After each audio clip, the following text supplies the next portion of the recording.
যে কোনো ধরনের ভিডিও বানাতে, সেটা ইউটিউব হোক বা ফেসবুক হোক, সেই ভিডিওর সবচেয়ে বড় গুরুত্বপূর্ণ বিষয় হচ্ছে একটা খুব সুন্দর থাম্বনেল তৈরি করা। তো আজকের আমি দেখাবো কিভাবে কালারফুল থাম্বনেল ফটোশপেই তৈরি করা যায়। আমার কিছু স্যাম্পল থাম্বনেল এবার দেখে নিই। এই যে মনে করুন, এই যে আমি আমার ইউটিউব চ্যানেলের যে থাম্বনেল তৈরি করি, এইভাবে থাম্বনেলগুলো আমি বানাই, এভাবে কালারফুল টেক্সট এফেক্ট দিয়ে। তো কিভাবে এগুলো সহজে, একদম সহজ পদ্ধতিতে, অনেক ভালো ভালো পদ্ধতিতে বানানো যায়, একদম সহজ পদ্ধতিতে ফটোশপের মধ্যে এরকম তৈরি করা যাবে, আমি সেটাই দেখাবো আজকের। তো আমি একটা দেখাই আজকের। এই যে পিছনে যে ক্যানভাস, যেটা ব্যাকগ্রাউন্ড, এই যে ক্যানভাসটা আপনি নিজেও বানিয়ে নিতে পারেন ব্রাশ টুল আর গ্রেডিয়েন্ট ব্যবহার করে, বা আপনি ইন্টারনেট থেকেও ডাউনলোড করে নিতে পারেন। আজকের এই ক্যানভাস তৈরিটা দেখাবো না, কারণ এটা অনেক সময় লাগে এটা বানাতে। আপনাদের এই ক্যানভাসগুলো যদি লাগে, আমি ডিসক্রিপশান বক্সে আমি এর লিঙ্ক দিয়ে দেবো, এগুলো আমার তৈরি, এগুলো ডাউনলোড করে নিতে পারেন। আজকে শুধু আমি দেখাবো যে এই টেক্সটগুলো, যেমন লেখা আছে কিভাবে এমন কালারফুল থাম্বনেল বানাবেন ফটোশপে, যে এই যে লেখাগুলো আছে, এই টেক্সটটা কিভাবে এরকম বানানো যাবে রংচঙে, সেটা আমি আজকে দেখাবো। তো এটা কেটে দিই। সবার প্রথমে ফটোশপ ওপেন করে নিই। এবার তার আগে আরেকটা জিনিস দেখিয়ে দিই। আমার কিছু এই যে ব্যাকগ্রাউন্ড আমি তৈরি করে রেখেছি ক্যানভাস, এর ওপরে টেক্সট এফেক্টগুলো আমি ব্যবহার করি, এগুলো আমি দিয়ে দেবো ডেসক্রিপশন বক্সে, আপনি নিয়ে নিতে পারেন, ডাউনলোড করে নিতে পারেন। এই যে একটা আছে, আমি এইটার ওপর দেখাবো। মনে করুন এটাকে নিয়ে আমি ফটোশপের মধ্যে যদি ছেড়ে দিই, তাহলে ফটোশপ ওপেন হয়ে যাবে, বা আমি ফটোশপে এখান থেকেও নিয়ে আসতে পারি। এইটা আমি করব। এবার এই ক্যানভাসটার উপর আমি সামান্য কিছু একটা টেক্সট লিখব। তার জন্য টেক্সটের যে প্যানেল রয়েছে, টেক্সটটি লেখা, এখানে আমি এর মধ্যে আমি এই যে বাংলা ফন্ট এবং অভ্র কিবোর্ড, বা যে কোনো বিজয় বাংলা বা যে কোনো একটা বাংলা লেখার কিবোর্ড আপনাকে থাকতে হবে, আর কিছু বেঙ্গলি ফন্ট, যেগুলো নানান ওয়েবসাইটে ফ্রিতে পাওয়া যায়, আবার প্রিমিয়ামও পাওয়া যায়। তো আমি একটা ফন্ট দিয়ে দেখিয়ে দিচ্ছি।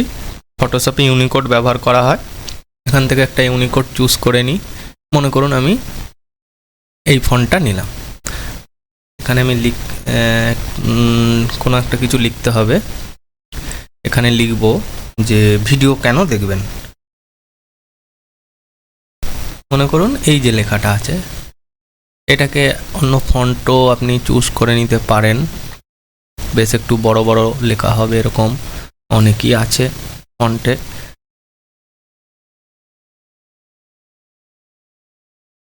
এই একটা স্টাইল আছে, এই স্টাইলটা এখানে সাপোর্ট করবে না, তাই দেখাচ্ছে না।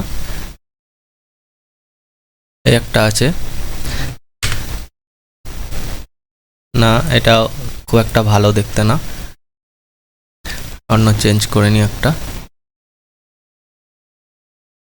এটা মনে করুন এই যে এফেক্টটা, ফন্টের যে এই যেরকম একটা এফেক্ট মতন আছে, এই এফেক্টটা নিলাম, নিয়ে এবার এটাকে একটু বড় করে নেব। এখান থেকেও বড় করে নেওয়া যায়, বড় করে নিলাম। রেগুলারটাকে একটু রেগুলারই থাক, একটু মিডল করে নিই। এই যে এবার আমরা এটাকে কালার দিয়ে যে করব, তার জন্য গ্রেডিয়েন্ট এফেক্ট ব্যবহার করব। এটাকে Ctrl+T টিপে আরও বড় করে নেওয়া যায়, এরকমভাবে বড় করে নেওয়া যাবে আরও। এবার চলে যাব আমরা লেয়ার প্যানেলে গিয়ে যে লেয়ার স্টাইল, এখান থেকে চলে যাব গ্রেডিয়েন্ট ওভারলেতে গেলেই দেখুন এইখানে নানান অপশান চলে আসছে। এই যে ব্লেন্ড মোড, নর্মাল, অপাসিটি 100, এই যে গ্রেডিয়েন্ট, এখানে ক্লিক করলে অনেক প্যাটার্ন পাওয়া যাবে। দেখুন অনেক ধরনের প্যাটার্ন পাওয়া যাবে। এই প্যাটার্নটা মনে করুন নিলাম।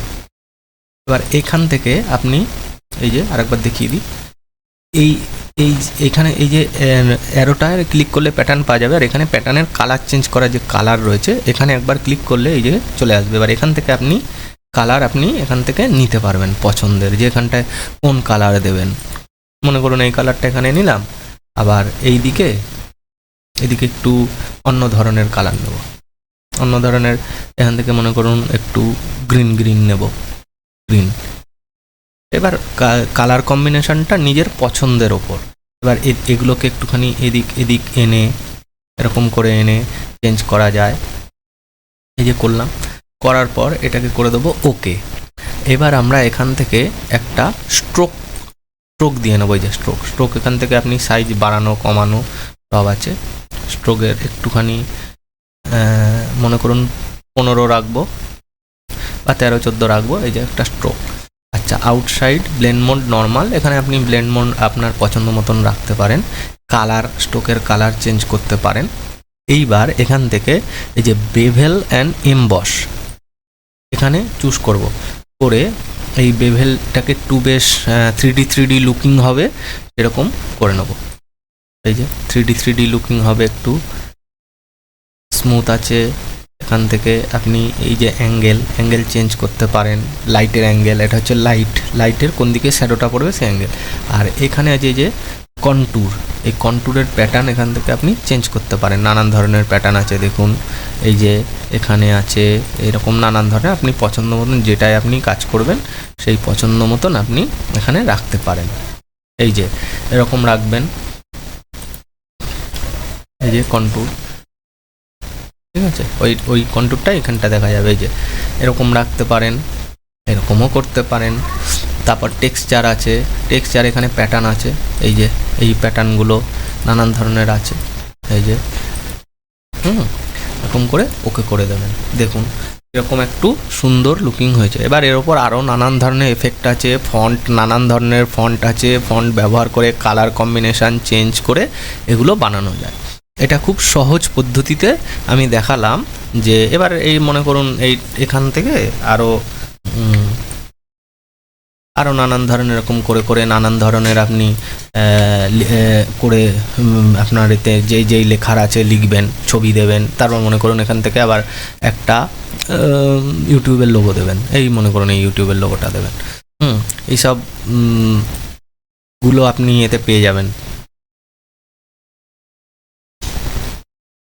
নেটেই ফ্রিতে পেয়ে যাবেন বা তৈরি করে নেবেন।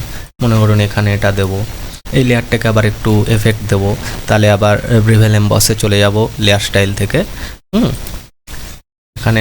এখানে গিয়ে দেখুন, এখানে গিয়ে এই যে কত সুন্দর হয়ে গেল। এটা একটু জল কালারফুল টেক্সট এসে গেল।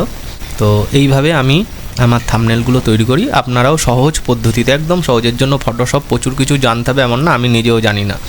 তো এইভাবে আপনারা আপনাদের টেক্সটগুলো থাম্বনেলের ওপর কালারফুল বেঙ্গলি টেক্সট বা ইংলিশ টেক্সট আপনি লিখে নিতে পারেন। আর ভিডিওটা থেকে যদি কিছু শিখতে পারেন অবশ্যই লাইক দেবেন, কমেন্ট করবেন, আর নতুন হলে চ্যানেলে সাবস্ক্রাইব করে পাশে থাকবেন। ধন্যবাদ।